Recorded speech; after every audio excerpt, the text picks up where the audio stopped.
yéen a ngi seetaan seen télévision Touba Vision kon nag abonné leen te activé cloche bi ngir mën a jot suñuy vidéo saa yu ne. Touba Vision, la télévision qui suit l'enseignement de Khadimou Rassoul.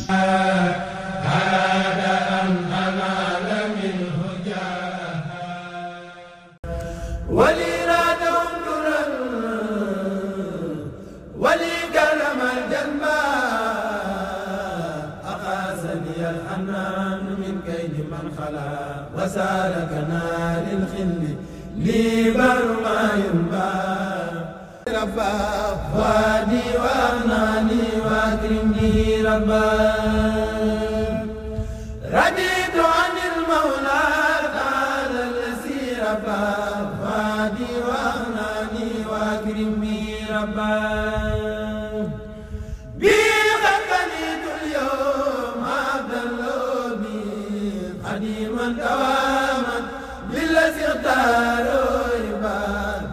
خطنيت اليوم عبدا بذكري واني يطوفنا روى النار والسبا نبس لقى لله عبدا مرتلا لذكر حكيم عن جناب الهدى سبا ارتل ما دمت حيا واكتفي وانفي بابليس عني مدينة وهو مؤمن وواسع له الملك ثم الحمد والآل قد سبا خرجت بفضل الله من كل باطل وفارقت تدبيري به دفع والجلبا رضيت به ربا كريما مكرما وقاني الهدى والحرب والبار والتلبى جزائي على المولى بردي ذوي الفراق ولي وجه مالا بتسخيري سلبا نويت نارنا لتوبى باسمي وأودعت جسمي وأودعت الخلق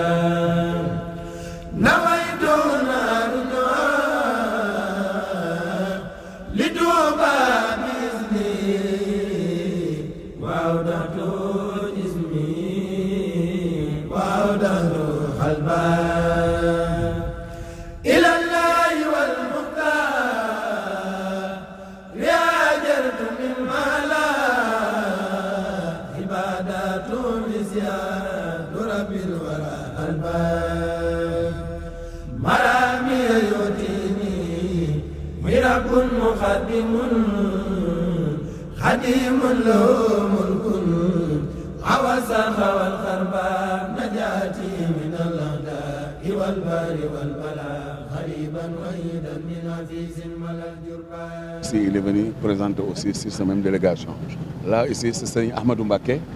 Lui aussi, c'est le petit-fils de frère cadet de Cheikh Ahmadou Bamba. Voilà, donc là, c'est un ancien ministre de la République du Sénégal qui est venu de la France pour accompagner la caravane. Ici aussi, c'est une Cheikh Khadim Fall. Une Cheikh Khadim Fall, c'est le petit-fils de Cheikh Ibrahima Fall, c'est-à-dire le grand disciple de Cheikh Ahmadou Bamba. Voilà, donc ceux qui sont venus, il y en a des femmes qui sont venues, des petits-fils de Cheikh Ahmadou Bamba. Il y a aussi les notables de Libreville, les chefs de Daïra et les autres et la communauté qui sont là, qui vont voyager avec nous. Les excuses de Monsieur le ministre, qui aurait voulu être là, vous accueillir et vous souhaiter une bonne route. Malheureusement, il a dû aller rejoindre le président de la République à Franceville et il ne pourra pas donc être ce matin. Il m'a demandé de le représenter ce matin avec les conseillers derrière moi pour d'abord vous signifier que cet acte, ce matin, on veut le poser pour marquer le départ, le nouveau départ que le ministre souhaite avoir avec les Mourides, avec le peuple sénégalais et avec la caravane touristique qu'il a mis en place, faire en sorte que la caravane touristique et le pèlerinage soient vraiment deux faits importants pour le peuple gabonais et pour le peuple sénégalais, et notamment les Mourides. Il veut vraiment que ce nouveau départ fasse en sorte que la mémoire de Cheikh Ahmadou Bamba soit respectée et honorée, et faire en sorte que véritablement l'expression de la grande fierté que le Gabon a pour avoir accueilli Cheikh Ahmadou Bamba s'exprime à travers ces deux événements importants, que ce soit la caravane touristique du Gabon, le pèlerinage de Mayumba. C'est vraiment un honneur extrême d'accueillir le calife aujourd'hui. Et il souhaitait vraiment qu'on traduise vraiment l'importance et la suite qu'il donne à son voyage vers Touba. Et c'est pour ça qu'il nous a demandé d'être présents, pour vous souhaiter une bonne route et faire en sorte que le pèlerinage se passe très bien et que vous puissiez aussi profiter des sites que nous avons mis en place pour la caravane touristique. Donc je tiens encore à vous remercier et vous souhaiter une bonne route et un bon pèlerinage. Je voudrais simplement dire que cette 5e édition de la caravane de Mayumba sur les traces de Cheikh Ahmadou Bamba sera marquée par l'ouverture officielle du pèlerinage de Mayumba. Avant les années précédentes, on allait à Mayumba, on était autorisé, mais ce n'était pas officiel. Cette année, l'Église catholique qui a hébergé Cheikh Ahmadou Bamba pendant 5 ans à Mayumba va nous autoriser officiellement cette année d'exploiter le site où il vivait. Donc c'est historique et cette délégation, elle est conduite par le fils aîné, le fils du calife général. Et nous allons aussi noter ici que le calife général a fait 7 ans, 7 mois, 7 jours en terre gabonaise. Et Mayumba le Gabon, en particulier Mayumba, c'est un pays sacré et Mayumba c'est une ville sacrée pour la communauté mouride. Donc nous remercions aussi le ministère du Tourisme qui nous accompagne avec la présence du ministre à Touba qui a rencontré le calife général. C'était un événement aussi historique parce que nous n'avons jamais connu cela et ça nous permet aussi de développer le tourisme religieux en terre gabonaise à travers la caravane sur les traces de Cheikh Ahmadou Bamba. Je vous remercie. jërëjëf maanaam sëñ bi maanaam ñoom comme ni ñu ko waxee mooy moom mi ministre bi yebal ñoom lañ doon liggéeyal ci weer yi yëpp ci loo xam ni luy jàppale liggéey bi rek ak luy feeñal mbirum sëñ bi ndax sàkk woon nañ ci njiiti réew yi Gabon nu ñuy def ba barab yi sëñ Touba nekkoon ñëw ci loxoy murid yi ba loolu xam ne xañoon nañ ko ci benn barab loolu ñu mën ko koo delloo loolee nag biñ ciy liggéey bindoon nañ leen ay lettres yoo xam ni dañoo laajoon ay barab ci Mayumba ak Lambarna ak barab yoo xam sëñ bi jaaroon na ci ñu mën koo defaraat maanaam mu doon loo xam ni ku fi ñëw bu ëllëgee si biir nga fekk ko fi loolu nag moom moo sababoon ministre bi nga xam ni moom moo ko yebal ñëwoon Touba ci semaine ba la ñu génn seet ci sëñ bi àndoon na nag ak évêque bi nga xam ni moom moo yilif église muy laa bi nga xam ni maanaam ci la Mayumba dépendre nga xam ne église boobu église boo xam ni bu fa yàgg la ndax at mi sëñ Touba sañcee Touba 1888 ci lañ sañcoon église boobu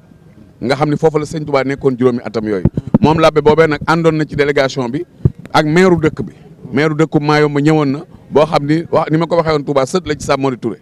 ba ñuy ñëw tëggalu nañ caabi dëkk ba niñ ko baaxoo defee ngir andil ko sëñ Mountakha ndax dañ ne xam ne du ñëw waaye yow booy ñëw mu mën la koo jox nga indaale ko Gabon ba bu ngeen demee ngeen xam ne yamaluwul leen fenn am ngeen seen wàll ci réew mi waaw bu ko defee daal kon ñoom ñi sëñ bi bindoon na lettre jox leen ko ngir ay remerciement sant leen ci bu baax a baax ñoom nag loolu moo waral rek ñu ñëw ni monsieur le DG directeur de cabinet j'ai transmis un peu ce que vous avez dit au Cheikh. Il est l'heure de départ peut-être, mais il a compris quand même la venue du ministre. Lui-même, il était présent à Touba. Donc, vraiment, nous, on vous vous remercie pas assez. On va travailler, on va continuer le travail qu'on a commencé avec ma nièce, Madame Moussé, et toute l'équipe. Soyez rassurés que toute la communauté mouride, quand même, qu'on va pérenniser. Vraiment, nous vous remercions. Et puis, on va dire seulement un mot de départ. Nous, dans nos coutumes, on demande la bénédiction au cher. Si ça vous arrange, on le fait. waaw fii nu taxaw ahlu badrin kiram min na ko am na kun fi daan fekk mooy kooku sëñ Moussa Ka wax ne ko doxin ba dafa simple mu jekk ay peer bu daan wax da koy ndànkal te baat ba day riir da daan muuru di yor yett kaala yi joor rawaan yaa ngi ko daan fare wàllu nday joor bu ñuulaay ba ni larxet sikkim ba ni laas di saflaari wurus moo ko jekk ay paas bu nekkul di bindit boo ma ngay yëri mool bu bët yeey nelawit xol ba moom ma ngay xool bu cër yeey nelawit ruuga dem aras moom xanaa war na buraax mbaa mu war ca ay soom te Layla du ko tee dem ca pays diwaan ca passion ngañ sàkkar rijaale lay naan borom taar bile semmal na saaru mbardaan tabaaraka ma jàngal ko saaru furxaan bu injiil ñëwaatoon mu mel ni Musaa bu tawreet ñëwaatoon mu far di Xiisa sa géeju xikam raw na géejul xumaan sa waxtaane hadiis semmal na Nuxmaan xasaay di nga feeñal mu ne su koo jeel xajaay bi nga feeñal mu ne su koo móol koo tofli sa lor yi tofal ko busra mu tàggoog loru duniyaa ka saako uxra sa mbootum xalimaa raw dabbu su Musaa way dee ya nga dekkal tawoon na Xiisa ca mulkoog malakoot lay fanaana gàmbaal malaaka yi jabaroot ya far ko wër di sabbal kooku lañ jële woon ndakaaru mu dem ndakaaru Konakiri Garam Basam Looj Mokkel Batako Abarisit Kutumi Dawme Booma wàcc fii ci Libreville kookoy sëriñu Cheikh Ibrahima Fall murit fii la ñuy waajale màggal gi waaye ren na caravane bi am na gan Serigne Cheikh Khadim Fall moom Serigne Moud Abdou Khadim moom sëñ Mortala moom maam Cheikh Ibrahima Fall moom rek la tubaab bi xool maamam ba yàgg naan ko il incarne à sa personne de toute la gentillesse la générosité, l'élégance, la prisation, signalement très noir de peau, taille au-dessus de la moyenne des Sénégalais, frontaux élargis, chevelure crépue et brucheux. Sëñ Moussa Ka ne ko fekk sëñ Moussa Ka ne ko mos nay xibaar yi jébbaloom bay wax ni yàlla mi ko moom moo ko ni Bamba moo la moom raasi ko jox ko say pexe tegtal ko yoon wa ab murit di jaar ba raw pexe marit ba am ngërëm bari murit ba dootu deer tax-taxi mu daal di dem Taïba Ndaxaar ngir dégg Bamba di fa xaar seet na Serigne Taïba Ndaxaar ci njàng lay xamee pexe waa jàngoo gi kookoy borom njañ lu dekk la kon nag gars yi ñoo ngi ni Libreville fu nu jëm Mayumba 819 kilomètres pour les traces de Cheikh Ahmad Bamba jërëjëf Serigne Touba est-ce que borom Touba amut morom lu fi xew rek dinañ leen ko wax. asalaamaaleykum ñoo ngi ziyaare ñëpp di jiital si ziyaar bi suñu yaakaari tey ak ëllëg Cheikh Mouhamad Mountakha Bachirou Mbacké di ko ñaanal mu yàgg fi loolu te wér mbokk taalibe yi mbokk jullit yi su ngeen gisee ñu ngi taxaw fii si baie de Roi di waaj maanaam pour dem Mayumba di caravane Mayumba topp jaar-jaari Sëñ Touba fii si Gabon comme ni ngeen ko gisee rek mu nekk wàccaay boo xamante ni bu mucc ayib ginnaaw bi ñu demee si sunu yaakaar tey ak ëllëg Cheikh Mouhamad Mountakha Bachirou Mbacké jox nu ndigal ñaanal nu yebal nu tamit ñu yaatal liggéey bi dem si mboolem kilifa yi nga xamante ni ñoo nekk Touba kër Sëñ Touba yëpp ñu dem fa tamit wax leen liggéey bi xamal leen ko ñu ñaanal nu si liggéey bi tamit soññe si kon gis ngeen ni tey jii mooy départ bi ñoo ngi fii si baie de Roi ñu ñëw tamit di sant yàlla ndaxte liggéey bi de am na ay jéego yu am solo lépp rek di tawfiixi Sëñ Touba nim Sëñ Mountakha nim nu ko ñaane la woon ni di ngeen si dajeek tawfiixi Sëñ Touba di ngeen si am ay ndam yi nag weesuwul tey jii bu ngeen gisee caravane bi nii ministre du tourisme moo ñëw nii moo ñu recevoir fii nii ñëw di tàggatoo ak ñun di ñu souhaiter bon voyage kon wax dëgg yàlla jàpp tamit si liggéey bi jox nu ay bus ñoom wax dëgg yàlla kon ni ngeen ko gisee woon rek ñu def délégation fii jóge fii dem ba Touba dem ziyaare sëñ bi yóbbul ko ay tawfiix yóbbul ko tamit li nga xam ne mooy caabi Mayumba kon gis ngeen ni liggéey bi wax dëgg yàlla am na tawfiix kon ñu ngi ziyaare ñëpp di si woo fu taalibe nekk ñu ngi lay woo nga ñëw nga waajal bis bi nga xamante ni chaque année ñu ngi koy def di topp jaar-jaari sëñ Touba ak projet yi nga xamante ni moom lañ waajal sa Mayumba fa nga xam ne fa la sëñ Touba sampoon ñeent bantam ya ñu simpi ko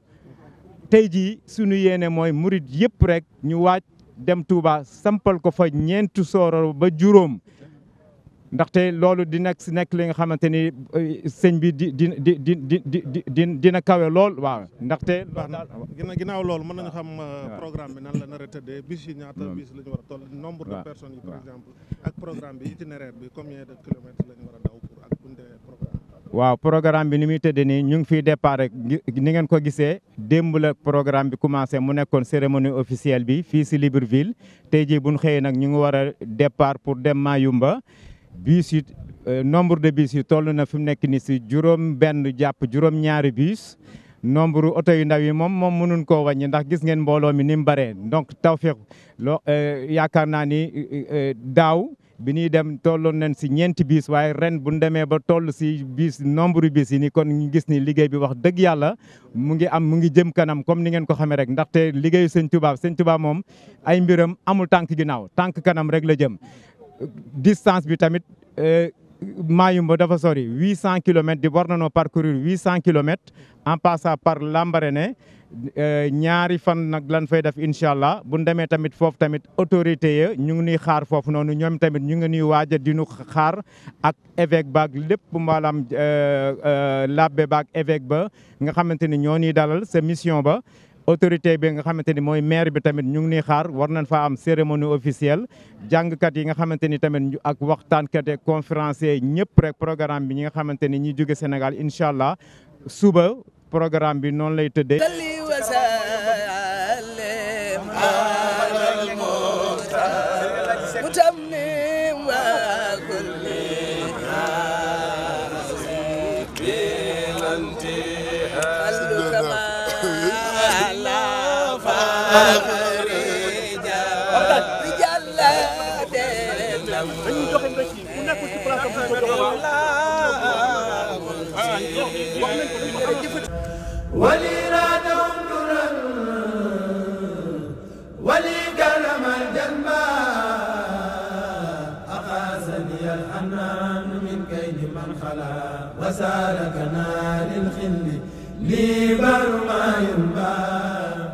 yéen a ngi seetaan seen télévision Touba Vision kon nag abonné leen te activé cloche bi ngir mën a jot suñuy vidéo saa yu ne Touba Vision la télévision qui suit l'enseignement de Khadimou Rassoul.